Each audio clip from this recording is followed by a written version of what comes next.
Hey, how's it going everybody out there? My name is Jakejames Lugo and welcome to the channel. So I finally get to talk about Final Fantasy VIII, but I want to preface everything beforehand. The version of the game I'm going to be talking about is based on Final Fantasy VIII Remastered, which is on the PS4, Nintendo Switch, PC, Xbox One, etc. But it's the most up-to-date version of the game now. So everything I say about this game is going to be based on that version, but essentially it's still Final Fantasy VIII. So I'm just going to put this bad boy right here and we can finally get started. So is this game any good or does it completely suck? Well, let's find out together. This is Final Fantasy VIII.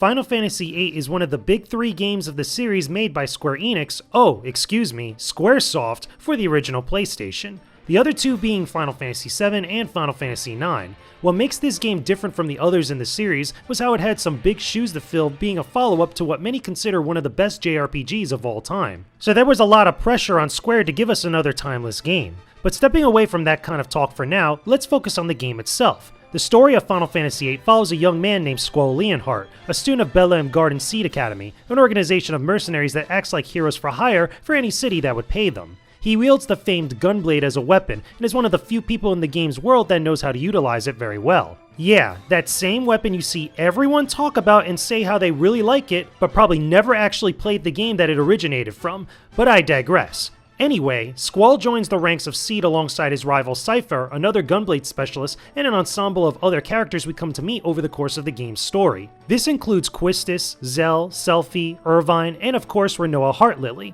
We'd literally be here all day if I went into depth about each and every one of them, but to give you the main gist of things, the entire group is connected in a somewhat convenient and Deus Ex Machina type of way. This comes into play many times in relation to a war that breaks out with a nation called Galbaldia, ruled by a dictator and taken over by a mysterious sorceress named Adea. Throw in some crazy moments, a time-bending plot twist, and a deep love that blossoms throughout, and you have one crazy story that's fit for a Final Fantasy game. But is it good enough for you to dive into it once again or for the very first time? Well, that depends on where you're coming from. Now, if I'm being completely honest here, Squall's character is very stoic for the majority of the game. There is some cool aspects about him that we kind of latch onto that we think are pretty interesting and such, being the main character and the main protagonist of the story, but overall, he feels like he lacks any sort of emotion. I understand that's part of his character arc, but just overall, compared to some of the other heroes and heroines that we've gotten in past and like even future Final Fantasy games, Squall just feels very blah in comparison. Now, besides all that, the entire rest of the cast is a little bit more interesting, however they are still one-dimensional at best. Granted, every single one of them kind of fits like an anime trope here and there. Whether it's Selphie's carefree attitude, Zell's hot-headedness, Quistis' like motherly intuition, or even Irvin's cool demeanor and such, we still love certain aspects about these characters. Granted, we also don't get to spend enough time with them. I feel like we get some of their backstories, but they don't feel as multi-dimensional as I would have loved them to be. That's just my own personal criticism about them. I know a lot of people over the years have probably felt a little bit differently. Again, some of these characters get a lot of backstory in relation to all the other stuff going on, but that's just something to me that I feel like they could have done a little bit better. There's been other Final Fantasy games that have handled this much more better. However, the thing that really drives the story for me and really kind of, pulls me through the entirety of the narrative is the growing love between Rinoa Heartlily and Squall Leonhardt. I feel like that love story, which is pretty much the majority, if not the entirety of the game, is really what keeps me coming back to this game again and again. You gradually get to see their love grow. We see Squall when he's just kind of like brushing Rinoa off, where he doesn't really have any sort of care in the world. He even treats her kind of badly in some instances, but over time and through a couple key events, he comes to really appreciate Rinoa, and they really grow into a genuine relationship, and I love that. I think that's something that's very freaking cool. Some people might argue they're not the best couple in the entirety of the Final Fantasy series. There's some very strong arguments for a couple other games, but for me personally, this is my favorite pairing out of all the games in the entire series. Now, while you're definitely playing a game like Final Fantasy VIII for the story, that's a big aspect of the experience, we do also have to talk about another important aspect of an RPG, and that is definitely the gameplay. What? You guys really thought I wasn't going to show this in the video again? I mean, come on guys, it's me.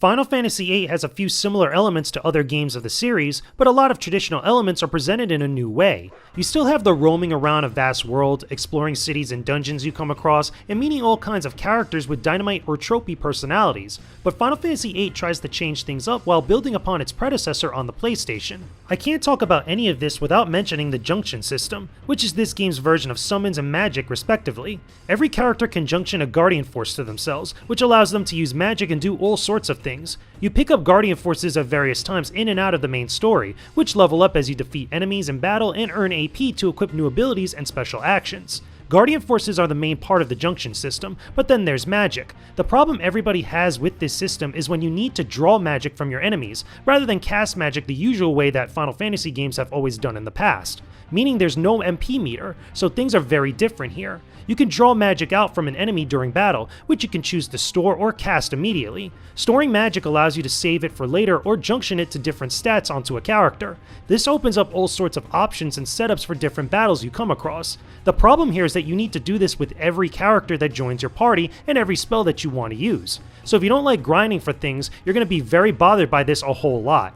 For me personally, the Junction System's approach to magic never really bothered me, mainly because you can take advantage of certain situations to farm for magic and really build up your characters early on. However, failing to do so can lead to a quick and painful demise if you aren't careful and remember to do so, especially during the game's boss battles and key moments of the story. Luckily, you have a lot of options for getting magic, including breaking down items, finding draw points on the map, receiving it as rewards for certain side quests, and so much more. The Junction System overall isn't complicated, but it could definitely be tedious and really be a turnoff when you hit a brick wall during the game. Now on paper, the Junction System sounds very cool. There's a lot of great and neat ideas that are brought up by it. The idea of just binding together with a Guardian Force or a Summon or Aeon, whatever you want to call them, depending on what type of Final Fantasy fan you are, something like that is actually kind of cool when you associate them with different characters. However, the tediousness of it and just the idea that you have to junction every single Guardian Force to a specific character and then switch them over again and again, that is when it becomes a real problem. There are certain moments when certain characters go in and out of your party, and if you don't switch over the junctions that they had to another character that you're controlling, you won't be able to do any of your abilities or any of your attacks. You'll be a sitting duck completely. When it does occur, the game almost never warns you about it, so it can become really frustrating and annoying when it does happen, save for a couple instances when the game actually tells you like, okay, choose certain characters to go either here or there, that way you could actually junction and change up some of the stuff that you had beforehand. If I had to choose one thing that everybody criticizes this game over, it would definitely be that. But once you understand the junction system and you remember to do that type of stuff as you move along throughout the game, you'll definitely overcome all those little beginner's traps and you'll definitely have a much more enjoyable experience. Now, one other thing I do want to touch on that's very important to the gameplay of Final Fantasy VIII is the pacing, because there are a couple things about it which, again, could get very, very annoying. Now, if there's one big thing that I could agree with everyone about Final Fantasy VIII, it's how the pacing isn't all that great. This is mainly due to a few key reasons. The big thing that everyone points to at first would be the flashback scenes involving Laguna, Kyros, and Ward. While the story that plays out with them isn't as bad as some might say, it's how and when it comes up that's the problem. During the story, Squall and his friends will black out and be taken to a flashback of memories that show the events that happened to Laguna and his crew. You control Laguna's group like you would with Squall and his friends beforehand, but the events that play out are confined to the memory, so if you miss out on things then you'll probably not get another chance to get them again. These sequences interrupt what's happening with Squall in the main story, which could get very annoying when things switch perspectives. This occurs a number of times and can bring the momentum of Squall's story to a screeching halt. Laguna's tale may have some very important information related to everything else, but like everyone else, I wish they were handled very differently. It would have been great to go into these types of events manually by going to an inn or visiting Squall's room within Bedlam Garden. I feel like that would have been a much better integration of them into the story.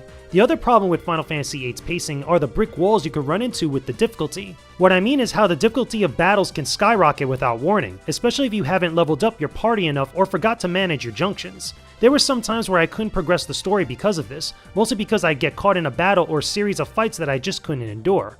You'll have to plan way ahead to grind for EXP or magic to be well prepared, otherwise the brick wall of difficulty you smash into could get very frustrating. The same goes for the AP of your Guardian Forces and abilities, which adds a whole nother layer to this. There are some places in the game at various points where you could exploit things to alleviate this kind of problem, but you wouldn't know that unless you read about them or heard about them from elsewhere. Look, Laguna is not a bad character. Laguna's story isn't all that bad in essence. However, every time that I know I'm going to go to a section that follows him and takes me away from what's happening with Squall and the crew, it makes me want to take my controller and chuck it out the window. The big problem here is timing. Every time you see Laguna pop up, it takes you away from what's going on with Squall and the crew. And for the majority of the time, especially when there's some big things happening with Squall and that main plot line, it really is annoying just to completely just leave you hanging there and just go find out what happened in the past. That to me is really annoying. Can you imagine back in Final Fantasy VII if you were following Cloud, Barret, Tifa, and all the other people there, and something huge was happening, like you're about to fight Sephiroth, and then all of a sudden, guess what, guys? Everybody drops down. You have to go find out what the Turks are doing. Maybe they're having a soda and a coffee.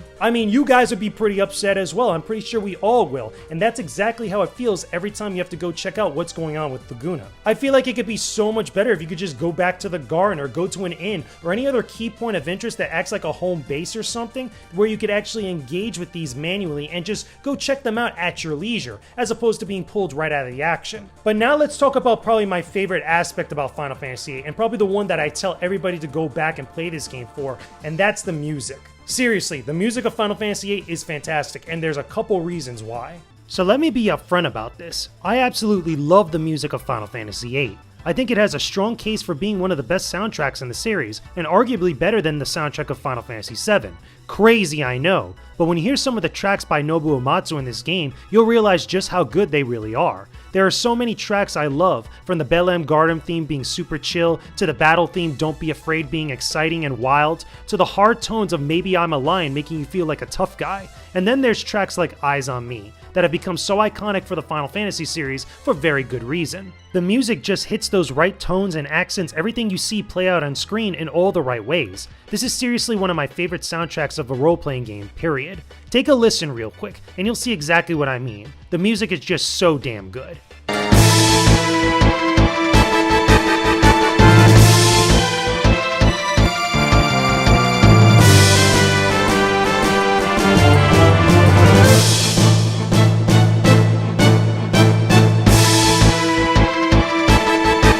The soundtrack of Final Fantasy VIII is utterly fantastic. There is so many good tracks in this game. For all the big events that you experience throughout the story, including the Battle of the Gardens, the fights with Cypher, the clashes with Sorceress Sadea, even walking around the garden or some of the other towns that you could visit, there's just so many good sounding tracks in here. It just makes the game sound overall fantastic. One of the biggest things that I feel like contributes to this, and why the music just doesn't get as much credit as it deserves, is the fact that Final Fantasy VII years prior to it was so popular that this entire game gets overshadowed by it. Granted, Final Fantasy VII was revolutionary and iconic for what it did for the JRPG genre, as well as also just games on the PlayStation 1. There was so much good stuff in Final Fantasy VIII that just because it wasn't along the same lines as Final Fantasy VII, just didn't get the credit that I felt like it should have been due. Most of the people that do end up playing this game really point to the music as being a very great highlight of the entire experience, so I really highly recommend that you guys check out the full soundtrack. But now that I've talked about the majority of the game, now let's talk about the remastered stuff, which for now in this day and age is really important and really key for a lot of people experiencing this game for the very first time.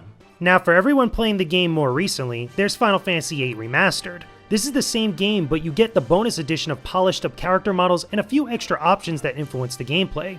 You probably noticed that some of my gameplay I'm showing you keeps going in and out of speeding up, and that's because you have the ability to speed up the gameplay 3 times, as well as also turn off random battles and give your party a quick boost in power. All 3 of these new options are definitely tools to cheat in the game, but for anybody looking to just enjoy the story or recount some of your memories playing this game back in the day, they're a great help. The new character models look pretty good for a game that's 20 years old at this point, but they're the only part of the game that's given any sort of visual upgrade. Everything else in the game is straight up pulled from either the PC or the original PlayStation version, which is a shame because it would have been very cool to see this game get a complete visual overhaul. I feel like Square Enix would make a lot of people happy if they decide to do something like that. I'm just saying, guys, just saying.